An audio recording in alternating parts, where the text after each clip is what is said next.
bien, c'est très bien. Je suis ravi de vous retrouver tous les quatre sur le plateau. Je vais commencer à ma gauche. Sophie Julien, vous êtes directrice des vitrines de Mulhouse. Oui, merci, bonsoir. Effectivement, directrice des vitrines de Mulhouse depuis 18 ans maintenant. Waouh. Donc, ouais, ça parle un peu. C'est de quoi elle parle. Merci d'avoir accepté notre invitation, Sophie. Merci. À côté de vous, Sophie, Jessica, responsable des partenariats du groupe Tertio, qui est une radio qu'on connaît très bien, enfin qui est un groupement de radio qu'on connaît très bien à Mulhouse. Ça va, Jessica? Oui, ça va très bien, merci, bonsoir. Eh ben, merci d'avoir accepté notre invitation. Et à côté de toi, Lucas, je crois que vous vous connaissez bien tous les deux. Un petit peu, ouais. Puisque Lucas, animateur radio sur RTL de Mulhouse. C'est ça, merci de nous recevoir. Eh ben, merci à toi d'être là. Et puis donc à ma droite, Olivier Vandem, certains le connaissent, ou au moins ce qu'il a créé il y a quelques années, cofondateur de la Loge du Temps à Mulhouse. Exactement. Ça va bien, Merci Olivier? d'être là, oui, merci. Cool. Mulhouse est-elle une ville animée? On va en parler quelques minutes ensemble. Ce que je vous propose, on est descendu dans la rue, on a demandé aux Mulhousiens si eux pensaient que la ville de Mulhouse était une ville qui proposait de l'animation. On regarde ça et puis on échange tout à l'heure, ça va? On peut lancer le micro-trottoir de Flora.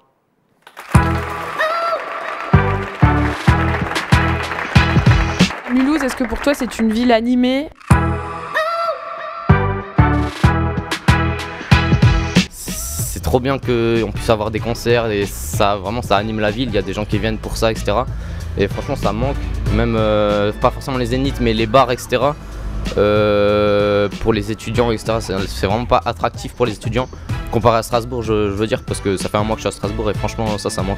On habite le centre-ville et il y a régulièrement des animations assez chouettes. Non, le Noumatrouf. Le Noumatrouf, mais... Bah, après, je sais pas s'il y a vraiment une demande pour des concerts. Je pense en réaction quand même. Bah, il y a toujours scène de rue, c'est vraiment chouette.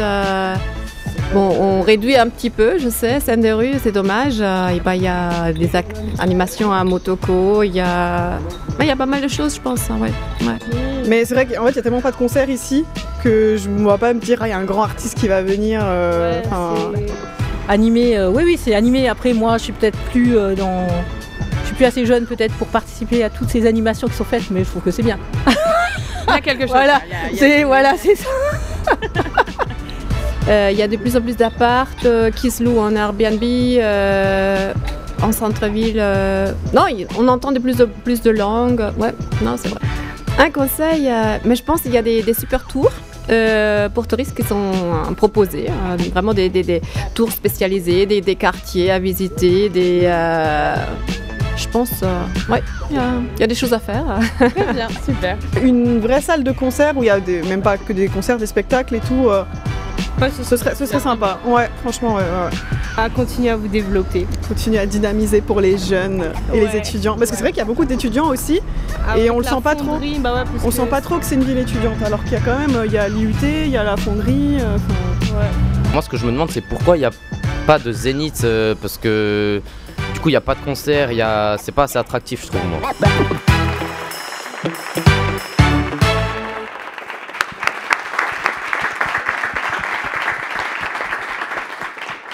Chacun dans vos domaines, le commerce, la radio, les partenariats justement autour de ce groupement de radio, le loisir. Mulhouse, est-ce que c'est une ville animée? Olivier? Je ne peux que répondre oui, évidemment. Je pense que c'est animé, il y a plein de choses à faire, il y a plein d'opportunités, il y a énormément de choses à faire à Mulhouse. Je pense que c'est pas ça le problème. Effectivement, il faut peut-être imaginer une réorganisation des choses, où trouver ou comment trouver les bonnes choses aux bons endroits au bon moment, mais il y a le choix. Il y a le choix. En matière de commerce, Sophie, est-ce que Mulhouse est une ville animée? Alors, c'est pas moi qui vais effectivement dire le contraire, mais objectivement, Mulhouse, par rapport à sa taille, par rapport à d'autres villes, effectivement, est une ville hyper attractive. Aujourd'hui, alors, si maintenant je dois parler de mon domaine, qui est le commerce, effectivement, on a une densité de commerce indépendant. C'est vraiment une particularité mulhousienne, et on est effectivement très fiers de ça. Et je pense que sur l'offre commerciale, aujourd'hui, Mulhouse est plutôt une ville attractive, même si on en parle un petit peu moins par rapport à ces villes voisines que sont Colmar et Strasbourg. Mais je pense qu'on n'a pas à rougir face à l'offre commerciale mulhousienne. Pour la partie commerce. Hein. Bah, très bien, Sophie. Jessica, tu t'occupes des partenariats avec un groupement de radio, donc tu es en contact permanent avec des annonceurs, des événements, etc. Selon toi, je me permets de te tutoyer, c'est OK? Selon toi, qu'est-ce qui fait les forces de cette ville et qu'est-ce qui crée cette dynamique qu'on retrouve à Mulhouse?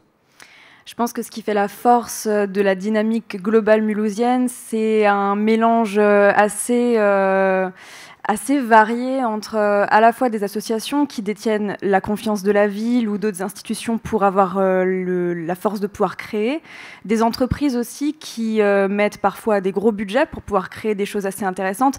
Là, on entendait dans le micro-trottoir qu'il y avait parfois un manque de choses au niveau concert, par exemple. Ça me fait un peu réagir parce qu'effectivement, on peut se déplacer, on peut sortir de Mulhouse pour aller voir des gros artistes sur des festivals ou des zéniths. On a la chance d'avoir le Noumatrouf qui met en avant des pépites. C'est aussi intéressant, surtout pour les jeunes aujourd'hui, d'aller sortir de cette zone de confort et sortir de ce qu'on nous propose uniquement pour aller découvrir des artistes qui émergent et qu'on nous propose justement ici à Mulhouse. Donc il faut vraiment soutenir ce genre d'initiative. Et oui, je pense que ce qui fait, pour revenir à ta question, la force de tout ça, c'est vraiment le mélange de beaucoup d'entités qui actionnent plein de leviers en même temps. Et ce serait faux de dire qu'il n'y a rien qui se passe, il y a vraiment beaucoup d'actions sur Mulhouse. Bon, Lucas, je te regarde et je crois savoir que tu es mulhousien d'adoption puisque tu es arrivé ici il y a à peu près une année. Il y a 1 an et demi, ouais, en plus. Bon, donc tu as aussi un regard un peu nouveau sur la ville de Mulhouse. Il faut que tu nous rappelles et aux gens qui nous regardent, d'où viens-tu? Je viens de l'Est de la France, je viens de Metz, donc pas trop loin d'ici. C'est le Grand Est. Et j'ai vécu à Paris un petit peu. Et tu as vécu à Paris. Quand tu es arrivé à Mulhouse, qu'est-ce qui t'a surpris? Qu'est-ce qui t'a marqué? Est-ce que tu t'es dit c'est mort? Est-ce que tu t'es dit ça claque? Ou c'est un entre-deux que tu vas exprimer là? Moi, on m'a dit que c'était mort. On m'a vendu Mulhouse comme quelque chose, un enfer, mais en fait, pas du tout. Venez à Mulhouse. J'ai découvert plein de choses, justement, quand on voit dans le documentaire, enfin dans le reportage où elle nous parle de concerts, c'est faux. Il y a tellement de concerts, tellement d'artistes, de grands artistes aussi, même à côté, que ce soit à Sausheim, à l'Éden. Il y a une pluralité de choses à faire, que ce soit pour les jeunes, pour les moins jeunes, pour les familles, pour les tout petits. Rien que la filature, ça rassemble vraiment, mais du petit âge jusqu'à la pré-retraite, après même. Mais c'est vraiment une ville hyper attractive, on peut faire plein de trucs. Faut juste se renseigner un petit peu, lire des journaux, le JDS, s'intéresser à Internet pour justement trouver, parce qu'il y a tellement de trucs. Quand on ouvre un JDS pour un mois, il y a 100 pages de trucs à faire. Donc venez à Mulhouse et renseignez-vous. Et écoutez la radio, oui. C'est fort. Alors, oui, sûrement. Écouter la radio, c'est une chose. Et puis tu dis ouvrez le JDS. J'ai une petite surprise pour toi tout à l'heure quand tu parles du JDS, Lucas. Olivier, en matière de loisirs, parce que c'est ton credo, la Loge du Temps, certaines personnes qui nous regardent y ont déjà été. On parle de concerts, on parle de spectacles, mais les gens ont aussi envie de s'amuser. C'est quoi la suite de l'amusement et des loisirs à Mulhouse? Je pense que ce que j'entends, et moi aussi n'étant pas mulhousien d'origine, voilà. Et on l'entend un petit peu aussi. Un tout petit peu, oui. L'idée, c'est, je pense qu'il manque, et c'est très propre de notre caractéristique, la ville, elle est faite d'une façon qui n'a pas une grosse place où tout le monde est autour. Et ça, c'est très particulier en France. C'est souvent ça. On va à une place, on va au centre-ville et tout est autour. Il n'a pas ça, il n'a pas ça ici. Et je pense que c'est ça qui fait ce côté vide qui parfois on va entendre. Et je pense qu'il faudrait un lieu, un endroit où on puisse justement trouver du loisir, trouver des bars, trouver des restaurants, trouver une scène. À chaque fois, on cherche une scène où on peut vraiment vivre des expériences. Évidemment, je milite pour ça. Je pense que ça serait vraiment, à ce jour-là, on va tous dire, ah, Mulhouse, effectivement, il y a plein de choses à faire. Parce qu'on va retrouver facilement l'endroit. Dans un endroit. The place. Ouais, vraiment, il faut un lieu symbole. Sophie, c'est quoi l'idée? C'est quoi l'idée de cette place? Qu'est-ce qui pourrait émerger? Tiens, et puis avec l'énergie des commerçants, des vitrines. Est-ce que ça, c'est possible à Mulhouse? Alors oui, je pense que c'est même possible. Mulhouse doit être cette place. C'est-à-dire pas forcément un lieu, mais Mulhouse peut devenir cette place. Aujourd'hui, c'est déjà le cas. On voit des quartiers qui émergent. Je pense notamment à la nouvelle piétonisation, différents quartiers qui, à un moment donné, se restructurent, notamment au travers de la restauration, parce qu'on parle de ville animée, on parle toujours de concerts ou de choses comme ça, mais c'est pas que ça. Ce qui fait vivre un centre-ville, c'est ce qu'on y trouve. C'est l'offre de loisirs, c'est aussi effectivement pouvoir boire un café en terrasse, aller dans un restaurant. Aujourd'hui, c'est toute cette offre que les gens attendent et veulent retrouver, y compris les jeunes, veulent retrouver dans leur centre-ville. À nous de créer plus de lieux, je pense que c'est ça. Prendre aussi en compte la notion réchauffement climatique, avec des zones ombragées, avoir plus d'endroits où les gens peuvent à un moment donné se retrouver en famille ou entre amis autour d'un bon verre, pouvoir faire son shopping, pouvoir profiter de la vie. Bon. Une des personnes dans notre micro-trottoir disait il manque des visites guidées, des tours pour les touristes et pour emmener les touristes dans certains quartiers à visiter. Franchement, est-ce que vous pensez que Mulhouse est suffisamment riche en animation pour emmener des touristes avec des visites guidées ?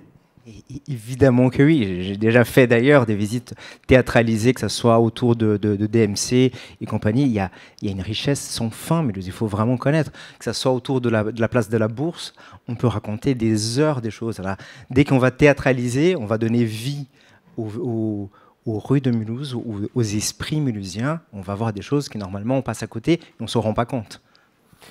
Olivier, c'est peut-être une question que je t'aurais posée à toi, mais je vais la poser à tout le monde. Il y a quelque chose qui a été très à la mode à un moment, et puis c'était Noémie qui était assise ici qui m'a soufflé cela, les bars à jeux. Les bars à jeux, et puis on a l'impression qu'il n'y en a pas beaucoup à Mulhouse, alors que c'est quelque chose qui... Il y en a, pas beaucoup, selon certaines personnes qui m'ont un peu aidé à préparer ces questions. Pourquoi ? Qu'est-ce qui se passe ? Je pense que le bar à jeux, effectivement, il y a une mode, c'est quelque chose de très...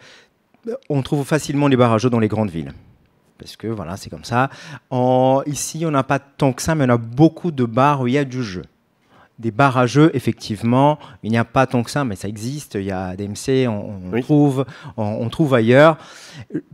Il faudrait, je pense, plus que le bar à jeux, on cherche ce qu'on entend, c'est des lieux où on puisse flâner, passer du temps, sans être cette préoccupation de consommer nécessairement. Le bar à jeux, ils vend ça. Même si on consomme, on n'a pas cette impression-là. On vit la chose. Il nous faut les espaces pour pouvoir vivre ces moments-là. C'est très intéressant, Olivier. Et puis on entend tes propos avec une forme presque, pas de rêve, mais de choses idéales. Et je m'oriente maintenant vers vous trois. Si vous aviez un rêve, un souhait, quelque chose que vous aimeriez voir, allez, tiens, c'est cette fameuse baguette magique dont je parle souvent dans certaines émissions. Vous l'avez entre les mains. Qu'est-ce que vous faites avec pour l'animation de la ville ? Lucas, tu découvres cette ville depuis 1 an et demi. Je suis sûr que tu as une idée. Il y a tellement de choses à faire. Moi, j'ai beaucoup adoré cet été, beaucoup d'animation, je trouve, l'été. J'en aimerais un peu plus, sur Mulhouse en tout cas, mais parce que je crois qu'il y a eu notamment Mulhouse Plage l'été dernier. Si je ne me trompe pas, c'était la première fois. Donc il y a vraiment plein d'événements qui se mettent en place. Moi, je pense plus sur l'été parce qu'on a des super paysages, on a des super pistes cyclables aussi autour de Mulhouse, des circuits aussi touristiques où on peut faire le tour des cheminées à Mulhouse avec ces pistes cyclables. Donc tous ces événements qui nous permettent de sortir dehors. On est en Alsace, l'hiver il fait froid. Sortons l'été, faisons des choses en extérieur, surtout l'été, je trouve. Ça, c'est ton coup de baguette magique. C'est mon coup de baguette, ouais. Jessica.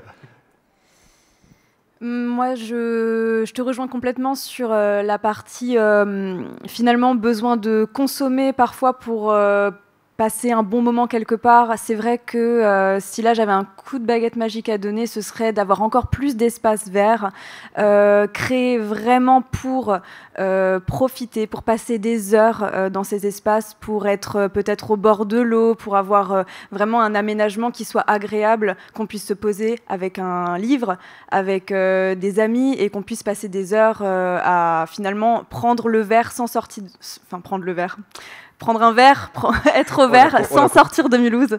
Ok. Donc ça, c'est ton petit coup de baguette magique. Je ne sais pas si on est dans la baguette magique, mais j'ai envie d'un peu de réorienter, ou en tout cas de changer un peu ma question. Sophie, ta vision du Mulhouse de demain en matière d'animation, l'idéal, ce serait laquelle ? Alors l'idéal, ce serait de tout partager, d'avoir un espace central où on peut se retrouver. Je prends l'exemple des jardins éphémères qui ont lieu au mois d'octobre. Oui. Pour moi, c'est une vraie réussite. Ça doit se multiplier et à différents endroits de la ville, créer des espaces comme ça partagés. On peut aller chercher à manger chez l'un, chez l'autre, peu importe. On s'assoit au même endroit, on partage cet univers. Ça existe déjà plutôt dans les pays nordiques ou américains, mais à nous de transposer ça à Mulhouse et pourquoi pas faire de Mulhouse une ville pionnière, notamment sur tous ces aspects verdure et partage. Voilà. Le temps passe très vite quand on est à 4 sur le plateau, mais c'était extrêmement intéressant et je tiens à vous remercier grandement pour le partage qui a eu lieu là. Plus de partage, plus de choses. Il y a quelqu'un, il y a quelques années en arrière, qui s'est dit ça, il faut que ce soit centralisé dans un magazine. On a parlé du JDS tout à l'heure. Je vous remercie d'avoir été avec nous. Et puis, lorsque vous quitterez le plateau, j'accueillerai Jean-Marc Henny, qui est le fondateur et le directeur du JDS, qui va répondre tout à fait à ce qu'on peut voir encore ou à ce qu'on aimerait pour la suite de Mulhouse. Merci à vous 4 d'avoir été avec nous.